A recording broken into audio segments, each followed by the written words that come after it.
Cette sensibilité que t'as, c'est pas un fardeau, c'est pas un frein, c'est une force. Bonjour, à entendre cette TikTokeuse, il serait presque avantageux d'être hypersensible. C'est une valeur qui est mise en avant aujourd'hui comme une qualité dans la société pour nous dire qu'être HPE, c'est-à-dire haut potentiel émotionnel, hypersensible et tout ça. C'est une force. C'est une force dans le sens où c'est ce qui va te permettre d'utiliser des dons que tu as, les choses que tu as dans ton cœur, et de les canaliser pour en faire quelque chose d'utile qui serve le monde. Eh bien, ne devrait plus être une tare, mais au contraire une qualité, et que les personnes qui ne sauraient pas reconnaître cette qualité seraient intolérantes à la neurodifférence et compagnie. Tout ce discours-là, je le déteste parce que ce discours entretient l'idée que les personnes qui ont des difficultés, parce que oui, être hypersensible, c'est une difficulté et il faut se remettre en question, eh bien, ces personnes ont tendance à remettre en question la société en disant, vous ne nous comprenez pas, nous avons une richesse qu'il faut au contraire valoriser. Eh bien non, je ne valoriserai pas une personne qui est hypersensible parce que je vous assure qu'autour de ces personnes, l'entourage souffre beaucoup de cette hypersensibilité.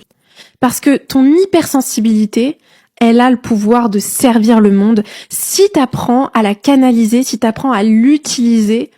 Et je répète que c'est pas à eux, entre guillemets, d'attendre que la société puisse les inclure, mais c'est bien à eux de s'adapter à la société. Donc l'hypersensibilité est une tare, si je puis dire, entre guillemets, je ne veux pas dire une pathologie, mais en tout cas, un point négatif qu'il faut améliorer et non pas une qualité, comme le dit cette TikTokeuse, qu'il faut défendre. Donc je préviens, j'avertis sur cette idéologie de la neurodiversité qui fait beaucoup de mal à notre société parce qu'elle veut défendre finalement la différence, la soi-disant explication ou la neurodifférence. Un don, un service qui va être bénéfique pour les autres.